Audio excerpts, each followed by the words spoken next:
জীবনে দুই ধরনের মানুষই তোমাকে সবচেয়ে বেশি কষ্ট দেয়। একজন হলো এমন একজন যাকে তুমি ভালোবাসো না কিন্তু তার সাথেই থাকতে হয়, আর অন্যজন হলো এমন একজন যাকে তুমি গভীরভাবে ভালোবাসো কিন্তু তার সাথেই থাকতে হয়। বিশ্বাসঘাতকতা সবসময় টাকা বা লোভের জন্য হয় না। মাঝে মাঝে মানুষ তোমাকে বিশ্বাসঘাতকতা করে কারণ তুমি তাদের চেয়ে ভালো। তোমার সম্মান, তোমার মর্যাদা অথবা তোমার ভালোবাসা তাদের বিরক্ত করে। চাণক্য বলেছেন যে যে তোমার প্রতি ঈর্ষান্বিত সে কখনোই তোমার প্রকৃত বন্ধু হতে পারে না। যদি কেউ বারবার তোমাকে ছোট করে, তোমার সম্পর্কে খারাপ কথা বলে অথবা তোমার পিছনে পরচর্চা করে, তাহলে বুঝতে হবে যে তারা কেবল তোমাকে ভাঙার সুযোগ খুঁজছে। যে ব্যক্তি তার টাকা হারায়, তার বন্ধুরা, তার স্ত্রী, তার চাকর-বাকর, এমনকি তার আত্মীয় স্বজনও তাকে পরিত্যাগ করে। কিন্তু যখন সে আবার ধনী হয়, তখন সেই একই মানুষগুলো তার কাছে ফিরে আসে। এই কারণেই টাকা হলো সবচেয়ে নির্ভরযোগ্য সম্পর্ক, জীবনের সবচেয়ে নির্ভরযোগ্য জিনিস। যখন কেউ, বন্ধু হোক বা অপরিচিত, ইচ্ছাকৃতভাবে তোমাকে কষ্ট দিতে শুরু করে, তখন তা অবিশ্বাস্য রকম বেদনাদায়ক হয়। তোমার প্রতিটি পদক্ষেপে হস্তক্ষেপ করা, তোমার কথায় দোষ খুঁজে বের করা, তোমার বিরুদ্ধে লোকদের উস্কে দেওয়া এবং তোমার স্বপ্নকে কটূক্তি করা, এই সব যখন কেউ তোমার জীবনকে দুর্বিষহ করে তোলে, তখন তা তোমার হৃদয়ের গভীরে এক গভীর আগুন জ্বালায়। আর এমন সময় একজন ব্যক্তির সবচেয়ে বেশি একাবোধ করে। কিন্তু আচার্য চাণক্য বলেন, যখন কেউ তোমাকে ভেতর থেকে ভেঙে ফেলার চেষ্টা করে, তখন হতাশ হয়ো না। উঠে ভাবো, এখনই সময় তাদের জায়গা দেখানোর। বন্ধুরা, এই ভিডিওর গোপন সূত্রটি শেয়ার করার আগে, সেই গোপন সূত্রটি শেয়ার করার আগে যা সবাইকে তোমার ভক্ত করে তুলবে, সবাই তোমাকে সম্মান করবে এবং কেউ যখন তোমার জীবনকে দুর্বিষহ করে তুলবে, তখন তুমি ঠিক কী করবে তা বুঝতে পারবে। তোমার শত্রুর তোমার ক্ষতি করার স্বপ্নও দেখা উচিত নয়। আমি তোমাকে একটি ছোট গল্প বলতে চাই যা তোমাকে এই নীতিটি বুঝতে সাহায্য করবে। তুমি সহজেই পৃথিবীতে তোমার মূল্য বৃদ্ধি, তোমার শত্রুদের ধ্বংস এবং তোমার সম্মান বৃদ্ধির গোপন সূত্রটি বুঝতে পারবে। কিন্তু তার আগে দয়া করে এই ভিডিওটি লাইক করুন এবং চ্যানেলটি সাবস্ক্রাইব করুন। এছাড়াও মন্তব্য করুন এবং আমাদের জানান যে আপনি এই ভিডিওটি কোথা থেকে দেখছেন। আসুন এই ছোট গল্পের মাধ্যমে এটি বুঝতে পারি। মাঝে মাঝে আমি ভাবি যে সঠিক হওয়া কি চূড়ান্ত শাস্তি, কারণ যারা সত্য বলে তাদের মিথ্যাবাদী বলে নিক্ষেপ করে। মহাভারতের বিদুরের গল্পটি পড়ার সময় আমি প্রথম এই যন্ত্রণাটি বুঝতে পেরেছিলাম। বিদুর ধৃতরাষ্ট্রের ভাই মহারাজা পাণ্ডুর সাথে প্রাসাদে বেড়ে ওঠেন, কিন্তু যেহেতু তিনি একজন দাসের পুত্র ছিলেন, তাই তাকে সর্বদা নিকৃষ্ট এবং অসম বলে বিবেচনা করা হতো। রাজদরবারে কেউ তাকে সিংহাসনে বসতে দিত না। তার জ্ঞান, নীতি এবং প্রজ্ঞা ছিল, কিন্তু তার রক্ত পবিত্র ছিল না। অতএব তিনি সারা জীবন অবজ্ঞার সম্মুখীন হন। কিন্তু কল্পনা করুন, যখন পাণ্ডবদের জুয়া খেলায় প্রতারিত করা হয়েছিল, যখন দ্রৌপদীকে টেনে নিয়ে যাওয়া হয়েছিল এবং সমস্ত মহান যোদ্ধা চুপ করেছিলেন। ভীষ্ম, দ্রোণাচার্য এবং কৃপাচার্য সকলেই মাথা নত করেছিলেন। কেবল একজন ব্যক্তিই কথা বলেছিলেন, বিদুর। তিনি এটাকে অন্যায্য বলে ঘোষণা করেছিলেন। এইভাবে একজন মহিলাকে অপমান করা ন্যায়পরায়ণতা থেকে পতন ছিল। কিন্তু ধৃতরাষ্ট্র কেবল চোখ দিয়েই নয়, পুত্রের প্রতি আসক্তি এবং ভালোবাসায় অন্ধ বিদুরের কথা উপেক্ষা করেছিলেন। সেই মুহূর্তেই বিদুরের হৃদয় ভেঙে যায়। কিন্তু তিনি হাল ছাড়েননি। তিনি চাণক্য নীতির অনুযায়ী কাজটি করেছিলেন। যখন একজন রাজা অন্ধ হন, তখন জনগণকে অস্ত্র দিয়ে নয়, নীতি দ্বারা সুরক্ষিত রাখতে হবে। বিদুর প্রতিদিন ধৃতরাষ্ট্রকে পরামর্শ দিতে থাকেন, দুর্যোধনকে উৎসাহিত করো না, সে রাজবংশ ধ্বংস করবে। কিন্তু কি হল? তিনি অপমানিত হলেন। দুর্যোধন এমনকি ঘোষণা করলেন, এই দাসের পুত্রকে রাজসভা থেকে বহিষ্কার করো, সে আমাদের সুখের অন্তরায়। এখন কল্পনা করুন, যে ব্যক্তি সত্য কথা বলে তাকে বহিষ্কার করা হয়েছিল। এই পৃথিবীতে এটাই ঘটে। সত্য বলো এবং তুমি হাজার হাজার লোক পাবে যারা তোমাকে আক্রমণ করবে, কিন্তু মিথ্যা বলো এবং তুমি লক্ষ লক্ষ লোক পাবে যারা তোমাকে প্রশংসা করবে। কিন্তু বিদুর সিংহাসন, মুকুট বা খ্যাতি কিছুই চাননি। তিনি ধর্ম বেছে নিয়েছিলেন এবং এটি তার আসল শক্তি হয়ে ওঠে। পাণ্ডবরা যখন নির্বাসনে ছিলেন, তখন বিদুর গোপনে তাদের বার্তা পাঠাতেন। যখন কৃষ্ণ শান্তির প্রস্তাব নিয়ে দূত হিসেবে এসেছিলেন এবং পুরো প্রাসাদের একটিমাত্র দরজা তার জন্য খোলা ছিল, তখন তিনি... এটা ছিল বিদুরের বাড়ি। রাজসভার বাকি সবাই রাজনীতিতে ডুবেছিল, কিন্তু বিদুর তখনও নীতির অগ্রভাগে ছিলেন। এমনকি যখন মহাভারত যুদ্ধ শুরু হয়েছিল, তখনও বিদুর সেই রক্তক্ষয়ী ধর্মীয় যুদ্ধে অংশগ্রহণ করেননি। সঠিক থাকার অর্থ তরবারি চালানো নয়, সঠিক থাকার অর্থ অন্তরে অবিচল থাকা, এমনকি যদি পুরো পৃথিবী তোমার বিরুদ্ধেও থাকে। বিদুর নীতি ধাপে ধাপে শিক্ষা দেয় যে যখন একজন রাজা অন্যায় করেন তখন তার প্রজাদের সত্যের সাথে একত্রিত করা নীতিগত। যখন প্রিয়জনের প্রতি ভালোবাসা তোমার চোখ অন্ধ করে দেয় তখন বন্ধন ছিন্ন করা নয় বরং সত্য কথা বলা চালিয়ে যাওয়া নীতিগত। অপমানিত হলে ক্রোধের সাথে প্রতিক্রিয়া জানানো বোকামি। বিদুর নীতি হল বিদুর নীতি, এবং আজও আমরা মহাভারতের প্রতিটি চরিত্রকে তাদের যুদ্ধের মাধ্যমে চিনি। অর্জুনের ধনুক, ভীমের গদা, কর্ণের উদারতা, কিন্তু বিদুর তার প্রজ্ঞা, বিচক্ষণতা এবং নীরব ধর্মের জন্য পরিচিত ছিলেন। কারণ তিনি কখনো যুদ্ধ করেননি, কিন্তু প্রতিটি সংঘাতের মূল বুঝতে পেরেছিলেন। তিনি একা ছিলেন, বারবার অপমানিত হয়েছিলেন, এমনকি প্রাসাদে তার অস্তিত্বও নিষিদ্ধ ছিল। তবুও তিনি কখনো নিজেকে হতাশ করেননি। আজ যখন কেউ আমাকে কটূক্তি করে, আমার উদ্দেশ্য নিয়ে প্রশ্ন তোলে, আমার সদ্গুণকে দুর্বলতা ভেবে বসে, তখন আমি নিজেকে বলি, এখন আমাকে বিদুরের মতো হতে হবে। আমাকে কিছুই বলতে হবে না, শুধু সত্য থাকতে হবে। কারণ পৃথিবী একদিন সবার সত্য শিখবে, কিন্তু এর জন্য সময় লাগে, এবং যারা বিদুরের মতো ধৈর্য ধরে তারা নীতিশাস্ত্রের শাস্ত্রে অমর হয়ে আছে। এখন মূল বিষয়ে আসা যাক। যখন কেউ আপনার জীবনকে দুর্বিষহ করে তোলে তখন আপনার কি করা উচিত? চাণক্য বলেন যে যখন কোনো শত্রু ক্রমাগত আক্রমণ করে তখন আপনার প্রতিরক্ষা আপনার সবচেয়ে বড় আক্রমণ হয়ে ওঠে। যখন কেউ ইচ্ছাকৃতভাবে আপনার জীবনকে বিষাক্ত করে তোলে তখন নীরবতা হলো প্রথম নীতি। যদি আপনি সবকিছুর প্রতি সাড়া দেন তাহলে আপনার মনোযোগ তাদের সাথে লড়াই করার দিকে থাকবে, নিজেকে শক্তিশালী করার দিকে নয়। অতএব চুপ থাকুন, তবে কেবল বাহ্যিকভাবে। নিজেকে ভেতর থেকে এতটাই শক্তিশালী করুন যে প্রতিবার যখন তারা আপনাকে নিচে নামানোর চেষ্টা করে আপনি আরও উঁচুতে উঠবেন। আচার্য চাণক্যের নীতি বলে যে যদি কেউ বারবার আপনার পথে বাধা দেয় তাহলে আপনাকে দুটি জিনিস করতে হবে।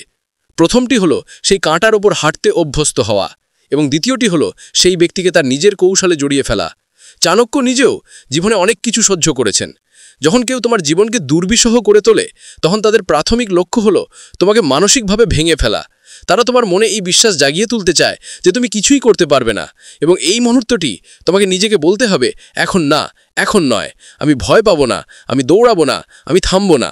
চাণক্য বলেন যে শত্রুকে পরাজিত করতে হলে প্রথমে নিজের ভয়কে পরাজিত করো, কারণ ভীত ব্যক্তির চিন্তাভাবনা দুর্বল হয়ে পড়ে, এবং দুর্বল মন কখনো নীতি নির্ধারণ করতে পারে না। চাণক্য দ্বিতীয় যে শিক্ষা দেন তা হলো কাউকে সরাসরি মোকাবিলা করার আগে তাকে বুঝতে হবে। যদি কেউ তোমার জীবনকে দুর্বিষহ করে তোলে তাহলে প্রথমে বুঝতে হবে কেন সে এমন করছে। ঈর্ষা, ভয়, লোভ এবং প্রতিশোধ, এই চারটি কারণের মধ্যে একটি হবে। চাণক্য বলেন যে শত্রুকে পরাজিত করার আগে তার দুর্বলতাগুলি জানা গুরুত্বপূর্ণ, কারণ একবার তুমি তাদের দুর্বলতাগুলি জানলে তাদের আক্রমণ করার জন্য তোমার কাছে সবচেয়ে শক্তিশালী অস্ত্র থাকে। তৃতীয়ত, তোমার কষ্টকে দুর্বলতা নয়, অস্ত্রে পরিণত করো। যখন কেউ তোমাকে হয়রানি করে তখন তারা চায় তুমি কাঁদো এবং ভেঙে পড়ো, কিন্তু যদি তুমি সেই ক্ষতগুলো সহ্য করে এবং হাসো তাহলে তোমার সাহস তাদের জন্য জলপ্রপাত হয়ে উঠবে। চাণক্য বলেন যাদের ধৈর্য আছে তাদের পৃথিবী জয় করার ক্ষমতা আছে। তোমার ধৈর্য দুর্বলতা নয়, এটি প্রকাশ করে যে তুমি কেমন মানুষ।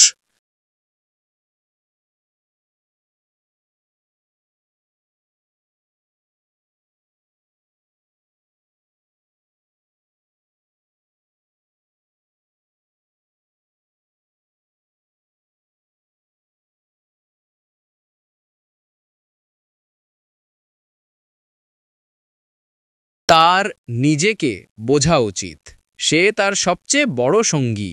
যখন তোমাকে হয়রানি করা হচ্ছে তখন কেউ তোমার পক্ষে দাঁড়াবে বলে আশা করো না। এই পৃথিবীর বেশিরভাগ মানুষই দর্শক, সাহায্যকারী নয়। অতএব তোমাকে নিজের পক্ষে দাঁড়াতে হবে। এমনকি যদি তোমার চোখ অশ্রুতে ভরে যায়, এমনকি যদি তোমার হৃদয় ভেঙে যায়, তবু উঠে দাঁড়াও এবং শত্রুকে দেখাও যে একজন ব্যক্তিও ঝড় তুলতে পারে। যদি তোমার বস তোমাকে নির্যাতন করে, যদি তোমার আত্মীয় বারবার তোমাকে অপমান করে, যদি তোমার প্রতিবেশী ঈর্ষার বশবর্তী হয়ে তোমার বিরুদ্ধে গুজব ছড়ায়, তাহলে চিৎকার করো না, কাঁদো না, প্রতিশোধ নিতে তাড়াহুড়ো করো না। চাণক্য বলেছেন ধৈর্যই সবচেয়ে বড় প্রতিশোধ। যখন তুমি শান্ত থাকো এবং সাফল্যের দিকে এগিয়ে যাও তখন জ্বালা, দম বন্ধ হওয়া এবং পরাজয় সবই স্বয়ংক্রিয়ভাবে ঘটে। একটা সময় ছিল যখন চাণক্যকে তক্ষশিলা বিশ্ববিদ্যালয় থেকে বহিষ্কার করা হয়েছিল, কারণ সে দরিদ্র এবং সাধারণ ছিল। কিন্তু একই চাণক্য সম্রাটদের উৎখাত করতে এবং এক তরুণ ছেলে চন্দ্রগুপ্তকে ভারতের সম্রাট বানাতেন। কেন? কারণ সে কাউকে নিজের জ্ঞান দিয়েছিল। তিনি তার আত্মসম্মানকে আপোস করতে দিতেন না। যে কেউ তাকে অপমান করবে তাকে ধ্বংস করার প্রতিজ্ঞা করেছিলেন, কিন্তু তিনি হাত তুলবেন না। তিনি তার বুদ্ধি দিয়ে তাদের পরাজিত করবেন। এই একই নীতি আজও কার্যকর। তাই যখন কেউ বারবার আপনার সীমানা অতিক্রম করে এবং আপনার শান্তি বিঘ্নিত করে, তখন আপনার নিজেকে 3টি প্রশ্ন জিজ্ঞাসা করা উচিত। আমি কি তাদের শিকার হওয়ার মতো দুর্বল? আমি কি তাদের উপর নির্ভরশীল? আমার কি চুপচাপ মরে যাওয়া উচিত নাকি কিছু করা উচিত? এবং যখন আপনি এই 3টি প্রশ্নের উত্তর খুঁজে পাচ্ছেন না, তখন বুঝতে হবে যে লড়াই করার সময় এসেছে। কিন্তু চাণক্যের মতে আপনার 2টি পথ আছে। হয় সেই ব্যক্তির মতো হয়ে যান যিনি আপনাকে যন্ত্রণা দেন, অথবা এত মহান হয়ে যান যে তাদের সংকীর্ণতা আপনাকে স্পর্শও করতে না পারে। চাণক্যের নীতি বলে দুষ্ট লোকদের সঙ্গ ত্যাগ করতে, দুষ্ট চিন্তাভাবনা বন্ধ করুন এবং সেই পথ অনুসরণ করুন যা আপনাকে শান্তি দেয়। যখন আপনি মানসিক শান্তিতে বাস করেন, তখন কেউ আপনাকে ভাঙতে পারবে না। যখন কেউ বারবার আপনার সুখকে বিষাক্ত করে, তখন চাণক্য বলেন ধীরে ধীরে সেই ব্যক্তিকে আপনার জীবন থেকে সরিয়ে দিন, যোগাযোগ কমিয়ে দিন, যোগাযোগ সীমিত করুন এবং প্রয়োজনে সম্পূর্ণরূপে বিচ্ছিন্ন করুন। প্রতিটি সম্পর্ক রক্ষা করা জরুরি নয়, কিন্তু আপনার মানসিক শান্তি রক্ষা করা অত্যন্ত গুরুত্বপূর্ণ। আপনি কাউকে যতই ব্যাখ্যা করুন না কেন, যে কেবল আপনার ক্ষতি করার চেষ্টা করছে, তার সাথে সম্পর্ক বজায় রাখা বোকামি। পরিশেষে সর্বদা একটি কথা মনে রাখবেন, চাণক্য নীতি কেবল কৌশল শেখায় না, এটি আত্মসম্মানেরও কথা বলে। যখন কেউ আপনার জীবনকে দুর্বিষহ করে তোলে, তখন তাদের দেখাবেন না যে আপনি দুর্বল, বরং তাদের বুঝতে দিন যে আপনার নীরবতা মানে এই নয় যে আপনি হাল ছেড়ে দিয়েছেন, বরং আপনি ভাবছেন, কৌশল তৈরি করছেন, এবং যখন সময় আসবে তখন আপনি এমন জোরে আঘাত করবেন যে অন্য ব্যক্তিটিও ভাববে না যে এটি আপনি। তাই পরের বার যখন কেউ আপনার জীবনে হস্তক্ষেপ করার চেষ্টা করবে, তখন কাঁদবেন না, দ্বিধা করবেন না, ভয় পাবেন না, বরং হেসে বলুন, আমার নীরবতা সম্পর্কে আপনি কি ভাববেন? যখন আমি সাড়া দেব, ইতিহাস তৈরি হবে। কাউকে এত বেশি বলবেন না যে তারা আপনাকে ব্যবহার করতে শুরু করবে। চাণক্য বলেছেন যে যে কেউ অন্যদের কাছে তাদের গোপন কথা প্রকাশ করে, সে আত্মধ্বংসের দরজা খুলে দেয়। মানুষ তোমার দুর্বলতা মনে রাখে, তোমার কথা নয়। এই পৃথিবীর সবাই তোমার মঙ্গলের জন্য চিন্তিত। যতক্ষণ তুমি কাজে আসবে, ততক্ষণ মানুষ পাশে থাকবে। যেদিন তুমি স্থবির হয়ে যাবে, সবাই তোমাকে পিছনে ফেলে চলে যাবে। অতএব অন্যদের ওপর নয়, নিজের পরিশ্রমের ওপর নির্ভর করে বাঁচতে শিখো। তোমার শত্রুকে কখনো অবমূল্যায়ন করো না। যে ব্যক্তি চুপ থাকে তার মানে এই নয় যেমনটা হয়, যারা তোমার মুখে হাসি এনে দেয় তারা সবাই যে তোমার ভালোর জন্যই হাসে তা কিন্তু নয়। অনেকেই তোমাকে হাসানোর আড়ালে তোমার কষ্টের মধ্যে ডুবে থাকে। তাই সাবধান, কারো কাছ থেকে কখনোই খুব বেশি আশা করো না। প্রত্যাশা প্রায়শই হৃদয় ভেঙে দেয়। চাণক্য বলেন, কেবল তোমার কর্মেই আশা রাখো, কারণ সেটাই তোমাকে তোমার গন্তব্যে পৌঁছে দেবে। যদি কেউ তোমার প্রশংসা করে, তাহলে তার উদ্দেশ্য বুঝো। সবাই তোমার বন্ধু নয়। কিছু মানুষ তোমাকে উঁচু করে নিচে নামানোর পরিকল্পনা করে। শত্রুকে জয়ী করার সবচেয়ে সহজ উপায় হল তার মতো হয়ে ওঠা। যখন তুমি তার ঝামেলায় পড়বে, তখন তুমি সে যা চায় তাই হবে। চাণক্য বলেন, উঁচুতে ওঠো, চুপ থাকো এবং সময় এলে সাড়া দাও। পৃথিবী তাদের কথা শোনে না যারা চুপ থাকে, তারা তাদের কথা শোনে যারা জয়ী হয়। যদি তুমি কিছু পরিবর্তন করতে চাও, চুপচাপ কাজ করো এবং তোমার ফলাফল নিয়ে শব্দ করো। যদি তুমি চাও যে মানুষ তোমাকে সম্মান করুক, তাহলে নিজেকে এত শক্তিশালী করো যে তারা মাথা নত করতে বাধ্য হয়। সম্মান চাওয়ার মাধ্যমে অর্জিত হয় না। কখনোই নিজেকে অন্যের সাথে তুলনা করো না। প্রত্যেকের যাত্রা ভিন্ন। আজ যারা এগিয়ে, তারা আগামীকাল থেমে যেতে পারে, আর আজ যারা পিছিয়ে আছো, তারা আগামীকাল পিছিয়ে যেতে পারে। প্রত্যেকের সময় আসে। চাণক্য বলেছেন যে একজন জ্ঞানী ব্যক্তি সেই ব্যক্তি নন যিনি প্রতিটি বিষয়ে কথা বলেন। একজন জ্ঞানী ব্যক্তি হলেন তিনি যিনি প্রয়োজনে কথা বলেন। কম কথা বলুন, গভীরভাবে কথা বলুন। যদি কেউ আপনাকে নিয়ে মজা করে, তাহলে হাসুন, কারণ আপনার অস্তিত্বই তাদের সমস্যা। মানুষ তাদের চেয়ে উচ্চতর ব্যক্তিদের প্রতি ঈর্ষান্বিত হয়। আপনার সাফল্যের পিছনে সংগ্রাম সম্পর্কে সবাইকে বলবেন না। কেউ কেউ এটিকে একটি প্রবণতা হিসেবে দেখবে, অনুপ্রেরণা হিসেবে নয়। শুধু চুপ থাকুন এবং এগিয়ে যান। আপনার পরবর্তী পদক্ষেপ কখনও আপনার শত্রুর কাছে প্রকাশ করবেন না। চাণক্যনীতি বলে যে শিকারের আগে সিংহও তার চালচলন লুকিয়ে রাখে। যদি লোকেরা আপনার সম্পর্কে খারাপ কথা বলে, তাহলে বুঝুন যে আপনি সঠিক পথে আছেন, কারণ যারা ভয় পায় তারাই কেবল পিছন থেকে আক্রমণ করে। যদি কেউ আপনাকে নিচে নামানোর চেষ্টা করে, তাহলে হাসুন, কারণ তারা নিজেরাই মাথা নত করছে। এজন্যই তারা আপনাকে নিচে নামাতে চায়। ঈশ্বর কখনো আপনাকে নিচে নামানোর চেষ্টা করেন না। যারা তাদের মর্যাদাকে মূল্য দেয়, তারা সকলের সাথে বন্ধুত্ব করে না। প্রতিটি সম্পর্কই প্রয়োজনীয় নয়, কিছু মানুষের থেকে দূরে থাকাই সর্বোত্তম নীতি। চাণক্য বলেছেন, কখনো সাপ, আগুন বা শত্রুকে অবমূল্যায়ন করো না। যখন তারা আক্রমণ করে, তখন তারা কেবল ততক্ষণ পর্যন্ত পিছু হটবে যতক্ষণ না তারা তোমার জীবন কেড়ে নেয়। যদি কেউ বারবার তোমার ভালোর কথা উপহাস করে, তাহলে তাদের নিজস্ব ভাষায় উত্তর দাও। ভালোর অর্থ এই নয় যে তুমি বোকা হয়ে যাও। প্রতিটি সম্পর্কই শক্তিশালী নয়, কিছু সম্পর্ক কেবল একটি মুখোশ।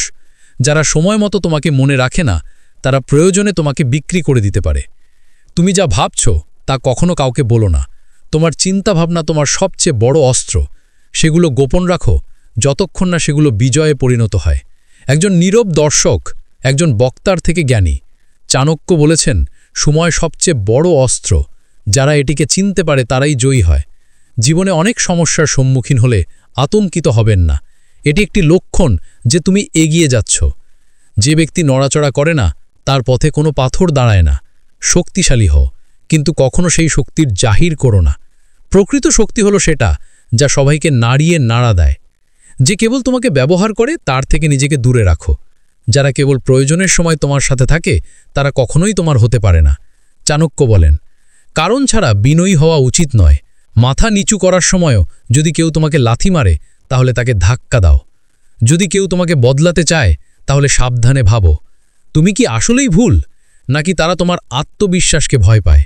যে ব্যক্তি সব কিছু নিয়ে তর্ক করে, সে জীবনে কখনো শান্তি পায় না। চাণক্য বলেন, যেখানে যুক্তি শেষ হয়, সেখান থেকেই শান্তি শুরু হয়। সব কিছুর প্রতিক্রিয়া দেওয়া জরুরি নয়, কিছু বিষয়কে বিশ্রাম দেওয়া বুদ্ধিমানের কাজ। যদি মানুষ তোমার সম্পর্কে নেতিবাচক চিন্তা করে, তাহলে তাদের থাকতে দাও। তোমার কাজ হলো নিজেকে উন্নত করা, অন্যের চিন্তাভাবনা পরিবর্তন করা নয়। পৃথিবীর সাহায্য করতে অভ্যস্ত, দেখার জন্য নয়। হাসো, সহ্য করো এবং নিজেকে ভিতরে ইস্পাতের মতো শক্তিশালী করো। চাণক্য বলেন, জীবনের সেই জিনিসগুলিকে চিনো যা তোমাকে বারবার পতনের দিকে ঠেলে দিচ্ছে। অভ্যাস হোক, সম্পর্ক হোক অথবা চিন্তাভাবনা, ক্রমাগত পতনশীল হওয়া বোকামি। পরিবর্তনই মূল চাবিকাঠি। যদি কেউ তোমার সামনে তোমার শত্রুর প্রশংসা করে, তাহলে বুঝো যে তারা উভয়ে একই। আর যদি তুমি চুপ থাকো, তাহলে বুঝো যে তুমিই সবচেয়ে জ্ঞানী। তোমার চোখের জলের পরোয়া করে না এমন কারো সামনে হাসি দিয়ে কোনো লাভ নেই। মানুষ তোমার উপযোগিতা দেখে, তোমার কষ্ট নয়। উপযোগিতা শেষ হয়ে যায়, সম্পর্ক শেষ হয়ে যায়। এটাই পৃথিবীর আসল নীতি। সিংহকে প্রতিদিন শিকার করতে হয় না, কিন্তু সে সিংহই থেকে যায়। চাণক্য বলেন, নিজেকে বারবার প্রমাণ করো না, কিছু জিনিস সময় নিজেই প্রমাণ করে। যাদের তুমি একবার নিঃস্বার্থভাবে সাহায্য করেছিলে, যদি একদিন তোমাকে অপমান করতে শুরু করে, তাহলে চুপ থাকো, কারণ সেই সময় শীঘ্রই আসবে যখন তোমার নিজের সাফল্যই উত্তর হবে। বিশ্বাসঘাতকতা এমন কিছু নয় যা মুখোমুখি করা হয়। বিশ্বাসঘাতকতা এমন একটা জিনিস যা তোমাকে হাসি মুখে জড়িয়ে ধরে, তারপর তোমার হৃদয়ে আঘাত করে। চাণক্য বলেন, প্রতিটি হাসি বন্ধুত্বপূর্ণ অঙ্গভঙ্গি নয়, কিছু হাসি কেবল একটি কৌশল। যদি মানুষ তোমাকে পছন্দ না করে, তাহলে তাদের খুশি করার জন্য নিজেকে পরিবর্তন করো না। তোমার সবচেয়ে বড় শক্তি তোমার ব্যক্তিত্বের উপর নিহিত। যদি তুমি পৃথিবীকে খুশি করার চেষ্টা করো, তাহলে তুমি নিজেকে ঘৃণা করবে। প্রতিবার আওয়াজ তোলার প্রয়োজন নেই। কখনো কখনো চুপ করে থাকা এবং সবকিছু ভেঙে পড়তে দেখাই সবচেয়ে বড় শিক্ষা। চাণক্য ধৃতরাষ্ট্রকে উপদেশও দিয়েছিলেন, কিন্তু যখন তিনি বুঝতে পারেননি, তখন তিনি কেবল সময়কে অতিক্রম করতে দিয়েছিলেন। একজন জ্ঞানী ব্যক্তি অন্যদের উদ্দেশ্য পড়েন, তাদের আবেগ নয়। আমি তোমার সাথে আছি, তিনি বলেন, সময় এলে সবসময় পাশে থাকে না। উদ্দেশ্য শুদ্ধ হলে কথা অপ্রয়োজনীয়। চাণক্য বলেন, সম্পদ হারানো ক্ষতি, স্বাস্থ্য হারানো একটি বড় ক্ষতি, কিন্তু চরিত্র হারানো জীবনের শেষ। তাই তুমি যাই করো না কেন, নিজেকে ভেতর থেকে পবিত্র এবং শক্তিশালী রাখো। যদি তুমি নিজেকে অবমূল্যায়ন করো, তাহলে পৃথিবী কখনোই তোমাকে মূল্য দেবে না। আত্মবিশ্বাস এমন একটা জিনিস যা কথা না বলেই অন্য ব্যক্তিকে বুঝতে সাহায্য করে যে তুমি সাধারণ মানুষ নাও। যেদিন তুমি কথা না বলেই মানুষকে অস্বস্তিতে ফেলতে শুরু করবে, সেদিন বুঝতে হবে তোমার উপস্থিতির প্রভাব পড়তে শুরু করেছে। এই শক্তি নীরবে দাঁড়িয়ে থাকা শত্রুদেরও অস্থির করে তুলতে পারে। যে ব্যক্তি নিজেকে উন্নত করতে সময় নেয় তাকে কোনো শত্রুই পরাজিত করতে পারে না। চাণক্য বলেন, প্রথমে নিজেকে জয় করো, তাহলে পৃথিবী আপনা আপনি মাথা নত করবে। সবার কথার জবাব দিও না। কিছু মানুষ কেবল তোমার শক্তি নষ্ট করার জন্য তোমাকে বিভ্রান্ত করে। এই ধরনের লোকদের সবচেয়ে ভালো উত্তর হলো কেবল হাসি এবং এগিয়ে যাওয়া। শক্তিশালী হও, কিন্তু সদয় হও, কিন্তু কারো করুণার উপর নির্ভর করো না। চাণক্যের নীতি এই কথা বলে। সাহায্য চাওয়ার পরিবর্তে নিজেকে যথেষ্ট সক্ষম করে তোলো যাতে মানুষ তোমার কাছে সাহায্যের জন্য আসে। ভাগ্য যদি বারবার তোমাকে পরীক্ষা করে তাহলে ভয় পেও না। ভাগ্য সবসময় বিশেষ কিছু দিয়ে তাদের পরীক্ষা করে। অন্যরা ভিড়ের মধ্যে হারিয়ে যায়। তোমার দুর্বলতাগুলি চিনো, কিন্তু সেগুলি পৃথিবীর কাছে প্রকাশ করো না, কারণ পৃথিবী পরামর্শ দেয় না, এটা একটা তামাশা। অতএব চাণক্যের মতো হও, সংযত এবং সংযত হও। যে ব্যক্তি প্রতিটি ছোটখাটো বিষয়ে রেগে প্রতিক্রিয়া জানায় সে নিজের পরাজয় নিজেই লেখে। একজন নীরব ব্যক্তি দেরিতে প্রতিক্রিয়া জানায়, কিন্তু এমনভাবে যাতে অন্য ব্যক্তিটি পুনরুদ্ধার করতে না পারে। কখনো অন্যকে তোমার পরাজয়ের কারণ বানিও না। যতক্ষণ তুমি অন্যদের দোষারোপ করতে থাকো ততক্ষণ তুমি নিজেকে উন্নত করতে পারবে না। নিজের ভুল মেনে নেওয়াই সত্যিকারের সাহস। চাণক্য বলেছেন যে যাদের এখন তুমি কারো থেকে পিছিয়ে থাকবে না, সেদিন তোমার আসল যাত্রা শুরু হবে। চাণক্য বলেন, সংকল্পই শক্তি। একবার মন স্থির করো। পৃথিবীর সবচেয়ে বিপজ্জনক জিনিস হলো খারাপ সঙ্গ। এমনকি ভালো মানুষরাও যদি তারা ভুল মানুষের সাথে মেলামেশা করে, হয় ধ্বংস হয়ে যায় অথবা তাদের পরিচয় হারিয়ে ফেলে। আজ যে একাকিত্ব তোমাকে একা বোধ করায়, তা আগামীকাল তোমাকে অনন্য এবং বিশেষ করে তুলবে। পৃথিবী তখনই তোমার মূল্য বুঝতে পারবে যখন তুমি নিজের মূল্য বুঝতে পারবে। শক্তিশালী তারা নয় যারা সবচেয়ে বেশি কথা বলে, শক্তিশালী তারা যাদের নীরবতা জনতাকে নাড়া দেয়। চাণক্য বলেন, সবচেয়ে মারাত্মক আক্রমণ হলো সেই আক্রমণ যা কোনো পূর্বাভাস ছাড়াই আসে। সবাই তোমাকে পরিবর্তন করার চেষ্টা করবে, কিন্তু যতক্ষণ না তুমি নিজেকে পরিবর্তন করো কেউ তোমাকে নত করতে পারবে না। তোমার চিন্তাভাবনাকে এত দৃঢ় করো যে পৃথিবীও তাকে চ্যালেঞ্জ করতে পারবে না। যদি কেউ তোমাকে বারবার উপেক্ষা করে, তাহলে বুঝতে হবে যে তারা হয় তোমাকে মূল্য দেয় না, অথবা তারা তোমাকে অপমান করতে চায়। উভয় ক্ষেত্রেই নীরবে নিজেকে দূরে সরিয়ে রাখো। প্রতিটি সফল ব্যক্তির পিছনে লুকিয়ে থাকে একাকিত্ব, ত্যাগ এবং হৃদয় ভাঙা। কিন্তু মানুষ কেবল তার উজ্জ্বলতা দেখে, তার অন্ধকার নয়। যেদিন তুমি বুঝতে পারবে যে তোমার পতন থেকে মানুষ আনন্দ পায়, সেদিন তুমি পতন আড়াতে শুরু করবে, এবং এই বোধগম্যতা তোমাকে সবচেয়ে তীক্ষ্ণ করে তুলবে। কখনো কাউকে বারবার ক্ষমা করো না। ক্ষমা করা ভালো, কিন্তু বোকামি নয়। যদি কেউ বারবার তোমার সীমা লঙ্ঘন করে, তাহলে তাকে একবার শক্ত করে থামাতে হবে। চাণক্য বলেছেন, শত্রুকে সর্বদা বিভ্রান্তিতে রাখতে। যখন তারা তোমাকে বুঝতে শুরু করে, তখন তোমার কৌশল পরিবর্তন করো। অন্য ব্যক্তি যা বোঝে তার নীতি নয়। প্রতিটি ব্যক্তির একটি নীরবতা থাকে যা অনেক কিছু বলে। যখন তোমার অনেক কিছু বলার থাকে, তখন তোমার নীরবতা সবচেয়ে কার্যকর। তবুও চুপ থাকো। যদি কেউ তোমার আত্মসম্মান নিয়ে খেলা করে, তাহলে তা সম্পর্ক নয়, বরং ধীর গতির বিষ। চাণক্যের মতে, জীবনের কঠোর বাস্তবতার মুখোমুখি হবার পরেই সাফল্য অর্জিত হয়। তিনি বলেন যে ত্রুটিগুলি সর্বত্র প্রতিটি ব্যক্তির মধ্যে থাকে, কিন্তু যদি আমরা ইতিবাচক দৃষ্টিভঙ্গি বজায় রাখি, তাহলে সাফল্য সর্বদা আমাদের অনুসরণ করবে। তুমি যতটা আয় করো তার চেয়ে বেশি খরচ করো না, অন্যথায় তুমি সমস্যায় পড়তে পারো। চাণক্য বলেছেন যে কেউই নিখুঁত নয়। যদি তুমি সম্পর্কে সুখী হতে চাও, তাহলে অন্যদের সমালোচনা করার পরিবর্তে তাদের ইতিবাচক গুণাবলীর উপর মনোযোগ দাও। অন্যদিকে যদি আপনি কর্মক্ষেত্রে সাফল্য চান, তাহলে আপনার সঙ্গীর ত্রুটিগুলি দেখিয়ে তাকে নিরুৎসাহিত করবেন না, বরং তাদের উৎসাহিত করুন যাতে তারা ভবিষ্যতে ভুলের পুনরাবৃত্তি না করে। হ্যাপিনেস উইথ অভিজিৎকে সাবস্ক্রাইব করুন। ভালো থাকুন। ধন্যবাদ।